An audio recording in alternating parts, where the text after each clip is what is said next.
ये चीजें जरूर लेकर आएगा। पहले आदम की वजह से मिला हमें पाप, बीमारी, मृत्यु, श्राप, हार, बंधुआई, इतनी चीजें।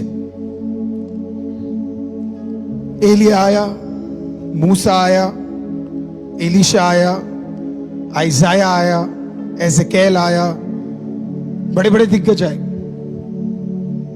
All the way till Malachi सब आए, लेकिन किसी में इतना दम नहीं था कि वो इसमें से छुटकारा दिला सके। तो यहोवा ने कहा बहुत हो गया, अब इस मिट्टी में से एक और व्यक्ति जन्मेगा, इस मिट्टी में से एक और व्यक्ति जन्मेगा, और उसके अंदर मनुष्य का छाप नहीं होगा, मेरी महिमा होगी। मर्द का छाप नहीं होगा, मेरी महिमा होगी। तो परमेश्वर ने एक और व्यक्ति बनाया जिसे हम यीशुआ बुलाते हैं। यीशुआ, यीशुआ बुलाते हैं, यीशुआ। जब यीशु आया, हम गाते हैं ना, यीशु आया है छुटकारा देने को, जीवित है अभी यीशु, छूने मुझको वो आया है अभी, चंगाई देने को यीशु। तो यीशु आया, यीशु आया। यीशु ने कहा मैं मरने के लिए तैयार हूं, मेरे मृत्यु से क्या खत्म होगा? यीशु ने कहा मैं बीमार, मैं सारे रोगों को लेता हूं, सारे चमड़े को उधेड़ देता हूं, जिसके कारण क्या खत्म होगा? बीमारी। परमेश्वर ने कहा मैं मर जाता हूं ताकि क्या खत्म हो जाए? मृत्यु। प्रभु ने कहा सारा श्राप जो तेरे ऊपर है, कौन सा श्राप? 12 साल की औरत तेरे ऊपर, लहू बहने का श्राप है, कोड़ी तेरे ऊपर, हालेलुया, कंगाली का श्राप, हालेलुया, आमीन। प्रभु ने कहा वो श्राप मैं अपने ऊपर ले लो। क्या खत्म हुआ?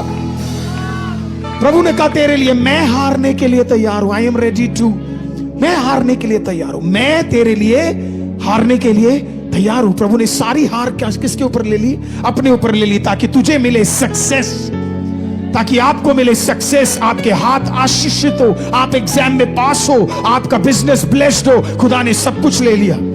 और फिर परमेश्वर ने अपने ऊपर क्या ले लिया पता है? हाथों में 2 कील और पैरों में 1 कील, हालेलुया। और अपने आप को बंधुआई में उस क्रूस में रखा, ताकि वो अपने ऊपर क्या ले ले? सारे स्लेवरी को ले ले। हालेलुया। नहीं समझ आया आपको? मैं आपको समझाता हूं, एक वर्ड में समझाता हूं। जब प्रभु यीशु मसीह, जब पहले आदम को परमेश्वर ने मिट्टी दी थी, किसके लिए पता है? तो इस मिट्टी में मेहनत करेगा, इसी का उपज तू खाएगा, इसी का भलाई तेरे को मिलेगा। लेकिन दुख की बात, उसके पाप के कारण जो मिट्टी, जिस मिट्टी से उसे उपज लेना था, जिस मिट्टी से उसे भलाई लेनी थी, उसी मिट्टी में वो अपने परिवार को गाड़ रहा था। आपको समझ आया मैंने क्या कहा? मिट्टी का काम गाड़ना नहीं था, मिट्टी का काम मिट्टी का भलाई लेने के लिए बोला। लेकिन हर फ्यूनरल में हम मिट्टी में लोगों को गाड़ते। पाप का कारण ये हुआ, हम उस जिस मिट्टी से हमें खाना था, उसी मिट्टी में हम क्या डाल रहे? इंसान को मार मार के इंसान खत्म हो रहा उसी मिट्टी के अंदर। और इसी के लिए आपको ध्यान से समझना, जिस दिन प्रभु यीशु मसीह मरा, तकरीबन रात को, दोपहर को 12 बजे से लेकर 3 बजे के बीच में, जब प्रभु ने कहा इट इज फिनिश्ड, हालेलुया, जब प्रभु ने कहा सब कुछ पूरा हुआ, बाइबल बताती है, और हर जगह अंधकार छा गया, हालेलुया, पर्दा 2 भाग में फट गया, हालेलुया। और उसके बाद आप जानते हैं अगला चीज क्या हुआ? बाइबल कहती है कुछ लोग उस मिट्टी में से जो मरे हुए थे, सो रहे थे, वो उठकर खड़े हो गए, हालेलुया, वो उठकर खड़े होने लगे, और यरूशलेम के विभिन्न जगहों पे, हालेलुया, वो चलने लगे। नहीं समझ आया? जिस मिट्टी के ऊपर श्राप था, हालेलुया, जो मिट्टी गाड़ने के लिए था, खुदा ने उसी मिट्टी में से जिंदा कार्य करना शुरू कर दिया। जिस दिन यीशु आएगा, हालेलुया, और वो आने वाला है, उस दिन पहला चीज क्या होने वाला आपको पता है? जितने भी मुर्दे गड़े हैं, खुदा में गड़े हैं, मरे पड़े हैं, एक बार और वो उतरेंगे, एक बार और वो चलेंगे। Hallelujah, hallelujah. उस दिन चर्चों में नहीं होगा कैमरा, उस दिन चर्च के बाहर सिमिट्री में होगा कैमरा। तुरी की आवाज, तुरी की आवाज सबसे पहले आप नहीं सुनोगे सर। तुरी की आवाज सबसे पहले जो मरे हैं परमेश्वर में, who are dead in Christ shall rise up। जो तुरी की आवाज ऐसे लोग सुनेंगे। आज मेरा प्रार्थना जानते हैं आप क्या है? हे आईसीएम, तू भी वो तुरी की आवाज सुन। हालेलुया। तेरे विजय का आवाज है वो, तेरे उठने का आवाज है वो, तेरा बढ़ने का आवाज है वो, तेरा भलाई का आवाज है वो, और तेरे श्राप से निकलने का आवाज है वो। और उस आवाज, जब वो आवाज सुनाई जाएगी, एवरीबॉडी, प्रभु ने इतना कहा, जब प्रभु का खबरी अंदर वो शेखे दिया रहा, प्रभु का लहू, जब प्रभु का एक कतरा जब उस जमीन पे गिरा, काश आपको समझ आ जाए मैं क्या कह रहा हूं। उसका एक कतरा जब उस जमीन पे गिरा, उसकी सांस की कीमत इतनी ताकतवर थी कि मिट्टी ने भी कहा, भाई हम इसको नहीं ले पाएंगे। जब वो मिट्टी में बाहर निकल के आए, हालेलुया। पहला आदम, हालेलुया, पहला आदम आपको स्लेवरी दिया। पहला आदम आपको स्लेवरी दिया, आपको बंधुआई दी, आपको बंधन में डाला। आपको पता है दूसरा आदम आपको क्या देने वाला है?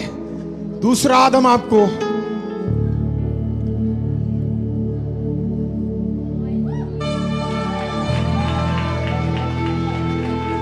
पहला आदम आपको स्लेवरी दिया, दूसरा आदम आपको रॉयल्टी देने जा रहा है।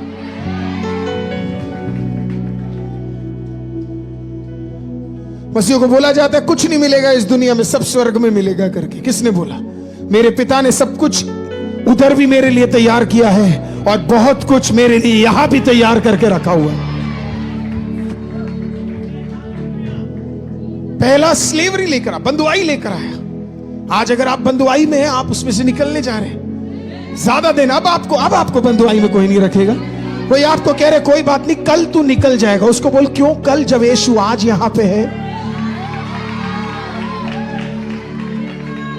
मेरे को आके लोग बोलते पास्टर लगता है अगले महीने तक कुछ अद्भुत काम हो जाएगा। तेरा विश्वास कहां है?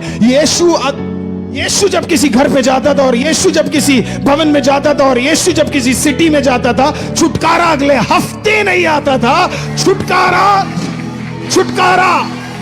आज, अभी, इसी समय आता है। बस आपके अंदर उतना विश्वास होना चाहिए कि खुदा कर सकता है। हालेलुया। इसके लिए आपको बिलीव करना है कि प्रभु आज आपको रॉयल्टी में ले जा रहा है, आज आपको बदल रहा है, आज आपकी अवस्था को क्या कर रहा है? बदल रहा है। पहला आदम आपको बंधुआई में लेकर गया, दूसरा रॉयल्टी में लेकर गया। हालेलुया। उसके पीछे आप जाओगे तो आपको बीच सड़क में नहीं छोड़ेगा, वो आपको एंड तक लेकर जाएगा। प्रिय, एंड तक खत्म करवाएगा आपसे। जो आपके लिए काम सौंपा है ना, उस काम को खत्म करवाएगा। हालेलुया। उस रॉयल्टी के लिए परमेश्वर ने हमें क्या किया है? चुना है। यही प्रिविलेज यीशु मसीह क्या करता है? हमें देता है। अगला क्वेश्चन है, कौन राजा का अभिषेक, किसको मिलेगा राजा का अभिषेक? पास्टर के बेटे को? सिर्फ पास्टर को? Thank you. क्या सबको मिलेगा? नहीं नहीं नहीं नहीं नहीं नहीं नहीं नहीं नहीं नहीं नहीं नहीं नहीं नहीं, सबको नहीं मिलेगा।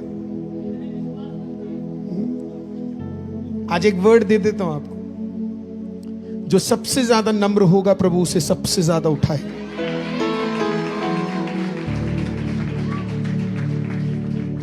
जो सबसे ज्यादा नम्र होगा प्रभु से, जब भी आप किसी भी प्रभु के दास को उठते हुए देखते हैं, प्रभु के किसी भी बच्चे को आप असली ब्लेसिंग्स में बढ़ते हुए देखते हैं ना, मैं आपको बता रहा हूं खुदा के सामने बड़ा नम्र व्यक्ति होगा। क्योंकि खुदा का पॉलिसी बड़ा सिंपल है। आप जो उसे बाहर देख रहे होंगे ना, जब बिली ग्रैम को लोग बाहर से देखते थे ना, तो लगता था उनसे बढ़िया ओरेटर और उनसे बढ़िया प्रचारक दुनिया में कोई नहीं है। लोगों को लगता है कितना कॉन्फिडेंटली ये राजाओं के सामने और प्रेसिडेंट्स के सामने और बड़े बड़े कंट्रीज में खड़े होकर, चाइना से लेके, नॉर्थ कोरिया से लेके, रशिया से लेकर, ऐसे कंट्रीज जिसमें मसीह लोगों को कोई अधिकार तक नहीं है, वहां पे खड़े होकर ये प्रचार करा, कितना कॉन्फिडेंस होगा। लेकिन खुद बिली ग्रैहम अपनी किताब में, अपनी बायोग्राफी में कहते हैं, हर दिन रात को जाके दंडवत होकर खुदा के सामने नम्र होकर मैं कहता हूं, परमेश्वर मेरे बस में नहीं है ये चीजें करना, थैंक गॉड आप मेरे साथ थे, थैंक गॉड आप मेरे जुबान के साथ थे, थैंक गॉड हालेलुया कि आपने मुझे छोड़ा नहीं। नम्रता की है, प्रभु उसे ही उठाता है जो सबसे ज्यादा नम्र हो।